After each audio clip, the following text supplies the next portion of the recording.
Oknum polisi dan ASN selingkuh digerebek keluarga berduaan dalam rumah kontrakan.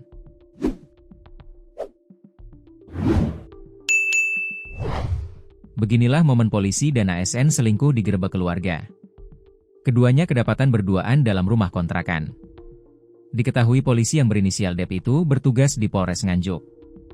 Sementara sang wanita merupakan aparatur sipil negara, ASN, Pemkab Nganjuk diketahui berinisial AN. Keduanya kepergok berduaan dalam sebuah rumah kontrakan yang berlokasi di kawasan perumahan Gria Anjuk Ladang 3, Blok L nomor 1, Jalan Serayu, Kelurahan Begadung, Kecamatan Nganjuk, Kabupaten Nganjuk. Keluarga yang mengetahui hal itu lalu melakukan penggerebekan.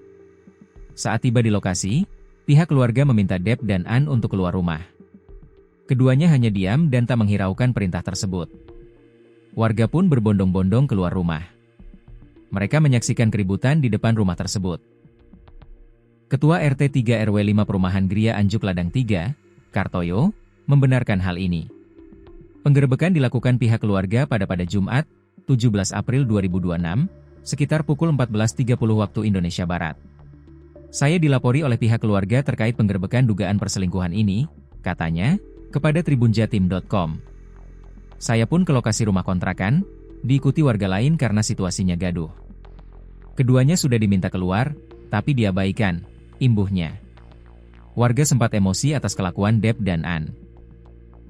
Warga meluapkan amarahnya dengan menggores bodi mobil Honda Jazz abu-abu yang terparkir di depan rumah kontrakan menggunakan benda tumpul serta menggembosi bannya. Mobil tersebut ditengarai milik oknum polisi. Pihak keluarga juga menggeber kendaraan pribadi yang dibawa supaya keduanya keluar, ujar Kartoyo. Kartoyo melanjutkan, tak lama, pihak kepolisian mendatangi rumah kontrakan.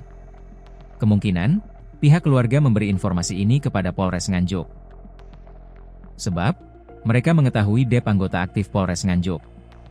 Pihak kepolisian banyak yang datang. Setelah itu, keduanya keluar dan dibawa menggunakan mobil patwal, ujarnya. Tatkala menuju mobil patwal, warga mencemooh DEP dan AN. Mereka kepalang geram, karena keduanya sudah mencemari perumahan dengan perbuatan tercela. Dua-duanya sering di rumah ini, biasanya datang pada sore hari, ungkap seorang warga yang enggan disebutkan namanya.